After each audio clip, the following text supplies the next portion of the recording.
Hello friends, welcome back to my YouTube channel. মই অনুৰাগ শৰ্মা আপোনালোক সকলোকে পুনৰবাৰ স্বাগতম জনাইছো মোৰ YouTube চেনেলটোলৈ। আজি মই আপোনালোকৰ সন্মুখত এটা নতুন ভিডিঅ' লৈ উপস্থিত হৈছো আৰু আজিৰ ভিডিঅ'টোত মই আপোনালোকৰ সৈতে শেয়াৰ কৰিম ডিসকাস কৰিম এখন নটিফিকেশন বা এখন advertisement DME directorate of medical এডুকেশনৰ ফালৰ পৰা আহিছে। সো ইয়াতে দেখিছে 765 টা ভ্যাকেন্সি ওলাইছে গ্ৰেড 3 নন টেকনিক্যালৰ ঠিক আছে ইন ডিফাৰেন্ট মেডিকেল কলেজ আৰু hospitals as well as dental college nursing college paramedical institute etc of the state under the establishment of the directorate of medical education Assam ঠিক আছে আৰু ইয়াতে লিখিছে the number of posts mentioned is indicative only and may vary at the time of final selection on either side ঠিক আছে so ইয়াতে 765 টা পোষ্টৰ কথা কৈছে কিন্তু পোষ্ট হয়তো ফাইনাল সিলেকশনৰ সময়ত বাহিবগেও পাৰে এতিয়া বৰ্তমান এটো জাস্ট এটা ইন্ডিকেটিভ বা টেন্টেটিভ ফিগাৰ হে ইয়াত দেখুৱা হৈছে সো পোষ্ট ইনক্ৰিজ হ'বও পাৰে 765 তকে ঠিক আছে এটো ডিপেন্ড কৰিব সিচুৱেচনৰ ওপৰত কিমান কি তেওঁলোকে ইনক্ৰিজ কৰিব পাৰে বা কিবা ভ্যাকেন্সি যদি উলাই সো এটো নন টেকনিক্যালৰ কথা কৈছো আপোনালোকে খুদি আছিল আজি কেদিনমানৰ আগতে যেতিয়া টেকনিক্যালৰ ৰি এপ্লিকেশন স্টাৰ্ট হৈছিল সো এটা নন টেকনিক্যালৰ ৰি এপ্লিকেশন আহি গল সো নন টেকনিক্যাল মানে কি যি সকলে জেনাৰেল গ্ৰেজুৱেটছ হয় যত টেকনিক্যাল ডিগ্ৰী ডিপ্লোমাৰ দৰকাৰ নপৰে ঠিক আছে ইয়াতে অনলাইন এপ্লিকেশন স্টাৰ্ট হ'ব 5 জানুৱাৰী 2025 ৰ পৰা 16 জানুৱাৰী 2025 লৈকে ঠিক আছে সো আপোনালোকৰ 5 জানুৱাৰী পৰা নতুন বছৰৰ পৰা স্টাৰ্ট হ'ব 2025 আৰু 16 জানুৱাৰী 2025 বৰ্ষলৈকে থাকিব মানে মাঘৰ বিহুৰ পিছদিনাখনলৈকে থাকিব আৰু ইয়াতে লিখিছে ডেটেড 1/2/2023 যোনটো এডভাৰটাইজমেন্ট ওলাইছিল DME ৰিক্ৰুটমেন্টৰ সো তাৰে যি সকলে অলৰেডি এপ্লাই কৰিছিল নন টেকনিক্যাল গ্ৰেড 3 তেওঁলোকে এপ্লাই কৰিব নালাগে ঠিক আছে however those who had applied earlier for different grade 3 non technical posts their candidature shall now be considered as per this advertisement so yate advertisement to jodi kiba post bahise ba kiba notun category add hoise tetiale ji hokole already 2023 apply kori thoisile grade 3 non technical so teoloko yato consider kora hobo ei advertisement ru mote so tar karone apnaloke ako apply ako koribo na lage kintu yate kotha to hol je bohutor eta complain ase je agote 2023 ji hokole apply korisile jehetu bahut din hoi gol almost 2 বছৰ hobo hol so bohutor application ID হক বা fill up application form হেখিনি বস্তু হেৰাই গৈছে বা lost হৈছে বহুতৰ কিবা problem হোৱাৰ কাৰণে ঠিক আছে সো হেতু কাৰণে তেওঁলোকে হেখিনি কেনেকৈ ৰিকভাৰ কৰিব বা নতুনকে ৰিএপ্লাই কৰিব পাৰিব নেকি সো ইয়াতে মই এটা কথা কৈছো সো আপোনালোকে ৰিএপ্লাই কৰাৰ আগতে এবাৰ যদি পাৰে DME ৰ হেল্পলাইন নম্বৰত এবাৰ বস্তুটো খুধি লব কাৰণ টাইম আছে আপোনালোকৰ হাতত জানুৱাৰী 5 তাৰিখৰ পৰা ষ্টাৰ্ট হ'ব সো এই দিনৰ ভিতৰত এবাৰ DME ৰ হেল্পলাইন নম্বৰত মানে যেতিয়া ওয়াৰ্কিং ডে থাকে আৰু অফিশিয়াল টাইমিংত আপোনালোকে ফোন কৰি পেলাই এবাৰ খুদিব যে আপোনালোকে আগতে এপ্লাই কৰাৰ এপ্লিকেশন আইডি বা যোনখিনি ডিটেইলছ আছিল হেখিনি হেৰাই গৈছে লস্ট হৈছে সো হেখিনি ৰিকভাৰ কৰিব পৰা যাব নেকি সো তেওঁলোকৰ ফালৰ পৰা নিশ্চয় কিবা আপোনালোকে ইনফৰমেশন বা এসিস্ট্যান্ট পাব আৰু লগতে আপোনালোকে যদি আকৌ ৰিএপ্লাই কৰে তেতিয়া হয়তো আপোনালোকে যেটো অলৰেডি এপ্লাই কৰি দিছে তাতে উলাই যাব সকে you can't reapply for the post as you have already applied so তেনেকুৱা ধৰণৰ কিবা নটিফিকেশন আহি যাব পাৰে তথাপিতো এবাৰ আপোনালোকে যদি পুৰণা কোনবা যেটো অলৰেডি এপ্লাই কৰিছে তেওঁলোকে যদি ৰিএপ্লাই কৰিব বিচাৰিছে কিবা কাৰণ যদি আপোনালোকৰ এপ্লিকেশন আইডি বা ডিটেইলছ কিনি হেৰাইছে তেতিয়ালে এবাৰ অনলাইন এপ্লিকেশনত DME হেল্পলাইন নম্বৰত এবাৰ বস্তুটো খুদি লব ঠিক আছে সো মই কৈ দিলো কথাখিনি আপোনালোকে হেতু মতে কৰক আৰু লগতে DME ৰ গ্ৰেড 3 টেকনিক্যাল নন টেকনিক্যাল দুইটাৰ কাৰণে ফুল কোৰ্স अवेलेबल আছে টেকনিক্যাল খিনি কাৰণে খালি টেকনিক্যাল পোৰশনটো নামে জিকে এৰিথমেটিক ইংলিশ হেখিনি পাই যাব আৰু DME ৰ গ্ৰেড 3 নন টেকনিক্যাল খিনি কাৰণে ফুল কোৰ্স अवेलेबल আছে মই কোৰ্স খিনি কথা কম বাৰু তাতে প্ৰিভিয়াস ইয়াৰ কোৱেশ্চন পেপাৰ 5 খন ইনক্লুডেড আছে লগতে গুটেখিনি এজ পাৰ অফিচিয়েল সিলেবাস জিকে এৰিথমেটিক ইংলিশ গুটেখিনি তাতে ইনক্লুডেড আছে ঠিক আছে ইয়াতে এলিজিবিলিটি ক্ৰাইটেৰিয়ালে আহিছো এতিয়া এলিজিবিলিটি ক্ৰাইটেৰিয়াত বেলেগ বেলেগ পোষ্টৰ কাৰণে বেলেগ বেলেগ এলিজিবিলিটি ক্ৰাইটেৰিয়া আছে ইয়াতে দেখিছে প্ৰথম পোষ্টটো হল ডায়েটিচিয়ান ঠিক আছে ইয়াতে গ্ৰেজুৱেট ইন হোম সাইজ বিচাৰিছে বা human or equivalent as human nutrition and dietetics as a part of curriculum ঠিক আছে ইয়াতে পে স্কেল টো 14000 to 70000 গ্ৰেড পে 8700 ঠিক আছে সো তাৰ পিছত আইগল library degree in library science বিচাৰিছে ফ্ৰম এ ৰিকগনাইজড ইউনিভাৰ্সিটি আৰু লগতে এক বছৰৰ ডিপ্লোমা সাৰ্টিফিকেট থাকিব লাগিব কম্পিউটাৰ এপ্লিকেশনত ঠিক আছে এক বছৰৰ ডিগ্ৰী বা ডিপ্লোমা বা সাৰ্টিফিকেশন কোৰ্স কৰা হ'ব লাগিব কম্পিউটাৰ এপ্লিকেশন আৰু লগতে লাইব্ৰেৰী সায়েন্সত ডিগ্ৰী থাকিব লাগিব ইয়াৰো পে স্কেল কি 14000 to 70000 8700 গ্ৰেড পে তাৰ পিছত আহি গল সাইন্টিফিক এসিস্ট্যান্টত সায়েন্সত ডিগ্ৰী বিচাৰিছে with physics chemistry and biology from recognised institute so ইয়াতে ফিজিক্স কেমিষ্ট্ৰি বায়োলজিত ডিগ্ৰী মানে কি বুলি কয় আপোনালোকৰ মেজৰ বা স্পেশালাইজেশন বিচাৰ নাই ইয়াতে জাস্ট অনাৰ্স বিচাৰ নাই ইয়াতে জাস্ট ডিগ্ৰী ইন সায়েন্স হলে BSc হ'ব লাগে আৰু লগতে ফিজিক্স কেমিষ্ট্ৰি আৰু বায়োলজি এই তিনটা সাবজেক্ট থাকিব লাগিছিল ঠিক আছে ইয়াতো পে স্কেল আৰু গ্ৰেড পে কি তাৰ পিছত আহি গল একাউন্টেন্ট আৰু কেচিয়াৰ ঠিক আছে দুটা পোষ্ট আছে number 1 accountant number 2 cashier so BCom বিচাৰিছে with 1 year diploma certificate in computer application ঠিক আছে ইয়াতে বিকম গ্ৰেজুৱেটখিনি এপ্লাই কৰিব পাৰিব লগতে 1 বছৰৰ যদি কম্পিউটাৰ ডিপ্ল'মা বা চাৰ্টিফিকেশ্যন কোৰ্চ কৰা আছে তেতিয়াহ'লে এলিজিবল হ'ব ইয়াতো পে স্কেলটো একে 14,000 to 70,000 গ্ৰেড পে খালি ইয়াতে 8,000 তাৰপিছত আহি গ'ল হেল্থ এডুকেটৰটো বহুত পপুলাৰ পোষ্ট হয় এই পৰীক্ষাটোৰ কাৰণ ইয়াতে আৰ্টছ ছায়েন্স কমাৰ্চ যিকোনো স্নাতকৰ বা যিকোনো গ্ৰেজুৱেটে এপ্লাই কৰিব পাৰে BA BSc বিকম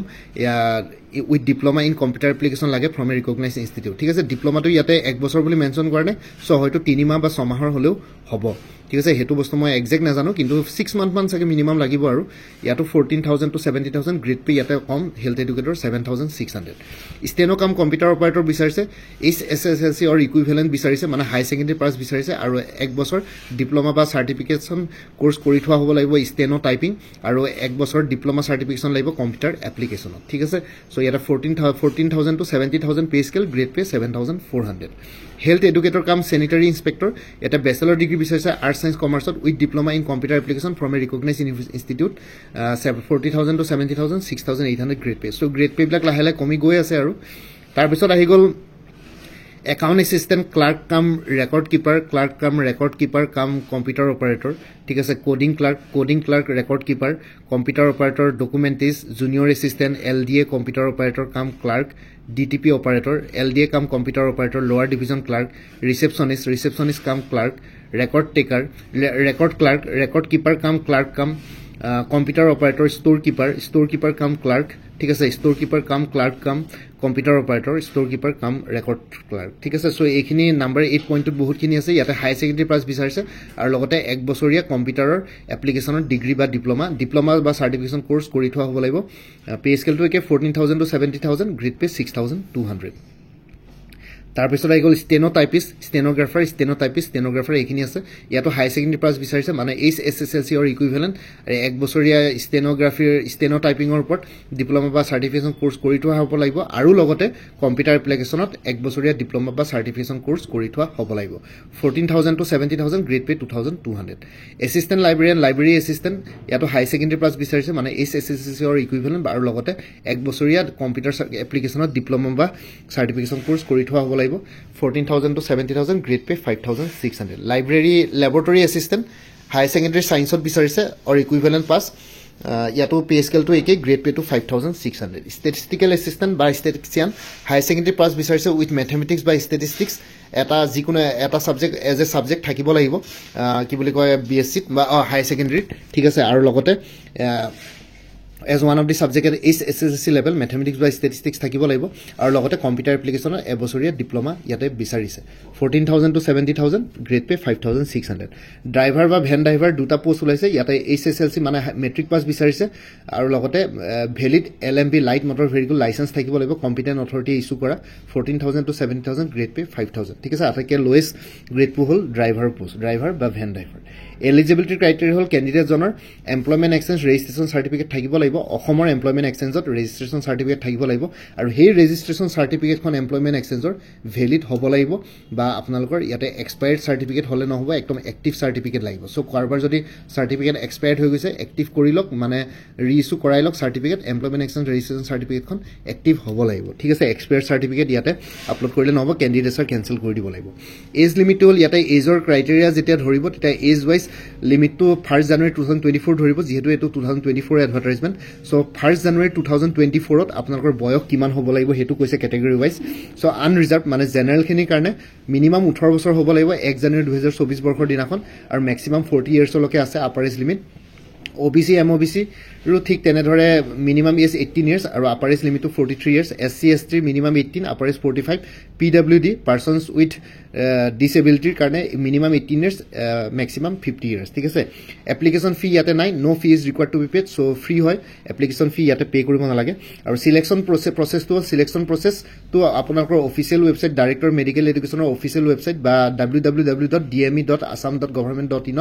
তেওঁলোকে জনাব কেনেকুৱা হ'ব চিলেকশ্যন প্ৰচেছ সিলেকশ্যন প্ৰচেছটো কি আৰু বেসিক্যালি এটা ৰিটেন এক্সামিনেশ্যন হয় তাৰ পিছত আপোনালোকৰ কিবা স্কিল টেষ্ট থাকিব পাৰে ইয়াতে ক্যাটেগৰি ওয়াইজ বেলেগ বেলেগ কিছুমান ক্যাটেগৰি স্কিল টেষ্ট নাই কিছুমান ক্যাটেগৰিত আছে তো তেনেকুৱা ধৰণৰ হ'ব পাৰে সো ৰিটেন এক্সামিনেশ্যনৰ কাৰণে মোৰ যোনটো কোৰ্স আছে তাত 5খন আপোনালোকৰ কোৱেশ্চন পেপাৰ ইনক্লুড কৰি দিছে প্ৰিভিয়াছ ইয়াৰ আপোনালোকে গম পাব কেনেকুৱা ধৰণৰ কোৱেশ্চনছ আহিছিলে ঠিক আছে আৰু group wise merit list prepare কৰিব হেতু প্ৰভিজনালি এপইন্টেড এগেইনষ্ট বুলি ক'ব তাৰ পিছত ডকুমেন্টছ ভেৰিফিকেশন হৈছে আৰু ৰিজাৰ্ভেশনৰ পোষ্টটো আছে উইমেনৰ কাৰণে ৰিজাৰ্ভেশন আছে ঠিক আছে ৰিজাৰ্ভ ফৰ উইমেন আছে আৰু পিডব্লিউপিডি কাৰণে ৰিজাৰ্ভেশন আছে এজ পাৰ গভৰ্ণমেণ্ট ৰুলছ আৰু নৰ্মছ ঠিক আছে আৰু লগতে টাৰ্মছ এণ্ড কণ্ডিশ্যনছ বিলাক আৰু হেখিনি ইমান বেছি ইম্পৰ্টেণ্ট নহয় এটা টাৰ্মছ এণ্ড কণ্ডিশ্যনছ বিলাক আপোনালোকে official website director medical education Assam বা www.dme.assamgovernment.in ত আপোনালোকে গৈ চাই ল'ব পাৰিব ঠিক আছে আৰু ৰিক্ৰুটমেণ্ট প্ৰচেছটো সোনকালে জনাব ৰিক্ৰুটমেণ্ট প্ৰচেছটো আৰু বেসিক্যালি আগৰ নিচিনা হ'ব এটা written examination plus skill test য'ত এপ্লিকেবল বেলেগ বেলেগ পোষ্টৰ কাৰণে বেলেগ বেলেগ থাকিব পাৰে ড্ৰাইভাৰৰ কাৰণে skill test driving skill test থাকিব পাৰে কম্পিউটাৰ অপাৰেটৰৰ কাৰণে হয়তো কম্পিউটাৰ স্কিল টেষ্ট থাকিব পাৰে সো তেনেকুৱা ধৰণৰ কথা বেলেগ বেলেগ ইয়াতে স্কিল টেষ্ট থাকিব আৰু ইয়াতে কোৰ্স বিলাক এভেইলেবল আছে আপোনালোকে মোৰ পৰা ল'ব পাৰে ডিএছএছ ডিএমই আইএছৰ গ্ৰেড 3 ফুল কোৰ্স এভেইলেবল আছে 350 ঠিক আছে ইয়াতে ফুল কোৰ্স পাই যাব ফুল কোৰ্সত আপোনালোকে গুটেখিনি পাই যাব ডিএছএছ ডিএমই আইএছৰ গ্ৰেড 3 কাৰণে সো ইয়াতে 5খন previous year question paper include আছে লগতে জেনাৰেল নলেজত যেটো history geography polity economy ecology environment ঠিক আছে কাৰেন্ট এফেয়াৰ্স আসাম ঠিক আছে নৰ্থ ইষ্ট গুটেখিনি পৰে সো হেখিনি ইয়াতে ইনক্লুডেড থাকিব এৰিথমেটিক পোৰ্চনটো গুটেখিনি থাকিব স্টেপ বাই স্টেপ এক্সপ্লেনেশ্যন গুটেখিনি ফৰ্মুলা থাকিব আৰু লগতে আপোনালোকে ইয়াতে ইংলিছ সেকশনটো পাই যাব কম্প্ৰিহেনশন গ্ৰামাৰ যি লাগে হেখিনি পাই যাব ফুল কোৰ্সত আৰু গ্ৰেড 3 টেকনিক্যালৰ ক্ষেত্ৰটো ইয়াটো নন টেকনিক্যাল টেকনিক্যাল দুইটাৰ কাৰণে টেকনিক্যালৰ ক্ষেত্ৰত টেকনিক্যাল পোৰ্চনখিনি বাদ দি জিকে এৰিথমেটিক ইংলিছ ইয়াতে কোৰ্সটো পাই যাব সো আপোনালোকে ল'ব পাৰে খালি টেকনিক্যাল পোৰ্চনখিনি ইয়াতে যেটো কি বুলি কয় পোষ্ট ওয়াইজ টেকনিক্যাল পোৰ্চনৰ সিলেবাস বেলেগ বেলেগ হ'ব সো হেকাৰণে টেকনিক্যাল পোৰ্চনখিনি ইয়াতে ইনক্লুড কৰা নাই বাকি আপোনালোকে ইয়াতে গুটেখিনি পোৰ্চন পাই যাব যিখিনি জেনাৰেলাইজ পোৰ্চন আছে বাকি কোনবাই যদি আগতে মোৰ পৰা কিবা কোৰ্স লৈ থৈছিলে এবাৰ জনাই দিব কাৰণ কিছুমান কোৰ্সৰ মেটেৰিয়েলছ একেই থাকে কাৰণ যেটো আসাম গভৰ্ণমেণ্ট বা এপিএসসি এক্সামছ বিলাকৰ সিলেবাস একে সো আগতে যোনখিনি মেটেৰিয়েলছ লৈ থৈছিলে হেখিনি বাদ দি এডিশনাল মেটেৰিয়েলছ যিমান লাগে হেখিনি ল'ব পাৰে তেতিয়া প্ৰাইচটো অলপ কমি যাব এপিএসসি এনফোৰ্সমেণ্ট ইন্সপেক্টৰ ফুল কোৰ্স প্লাস মডেল মোক সোল পেপাৰ ল'ব পাৰে 400 रुपीसত এভেইলেবল আছে আৰু কোনবাই যদি অকল এপিএসসি এনফোৰ্সমেণ্ট ইন্সপেক্টৰ ফুল কোৰ্স ল'ব বিচাৰে তেনে 375 আৰু ফুল কোৰ্স প্লাস মোক পেপাৰ যদি ল'ব বিচাৰে তেনে 400 অকল মোক পেপাৰ ল'ব বিচাৰে যদি 50 रुपीस হ'ব গুৱাহাটী হাইকোৰ্টৰ জুডিশিয়েল এসিস্ট্যান্টৰ ফুল কোৰ্স এভেইলেবল আছে 375 APSC assistant accounts officer APDCL এজিএছৰ কাৰণে ফুল কোৰ্স এভেইলেবল আছে জেনাৰেল ইংলিশ জেনাৰেল নলেজ আৰু ম্যাথমেটিক্স ডেসক্ৰিপটিভ তিনিখন পেপাৰৰ ওপৰত 400 আৰু কোনবাই যদি একাউন্টেন্সি কোৰ্স সাবজেক্ট হিচাপে ল'ম বুলি ভাবিছে তেতিয়ালে মই 3000 মান এমসিকিউজৰ এটা এক্সটাৰ্নেল লিংক শেয়াৰ কৰিম হেতু ফ্ৰিলি এভেইলেবল আছে হেতু কাৰণে আপোনালোকে পেমেন্ট কৰিব নালাগে 400 টকাটো just general English general knowledge আৰু ম্যাথমেটিক্স ডেসক্ৰিপটিভৰ কাৰণে হয় আৰু ইকোনমি আৰু ষ্টেটিষ্টিক্স আৰু mathematics as a course subject যদি কোনবাই ল'ম বুলি ভাবিছে তেতিয়ালে সৰি টু সে মোৰ তাত কোনো কোৰ্সেছ এভেইলেবল নাই APS-C junior administrative এসিস্ট্যান্টৰ full course available আছে জেনাৰেল ষ্টাডিজ যোনটো ফেজ 1 এক্সামিনেশ্যনৰ জেনাৰেল ষ্টাডিজ ফুল কোৰ্স এভেইলেবল আছে প্লাস ফেজ 2 এক্সামিনেশ্যনৰ জেনাৰেল ইংলিশ আৰু প্ৰিচি ৰাইটিং ইয়াতে ইনক্লুডেড থাকিব 400 रुपीसত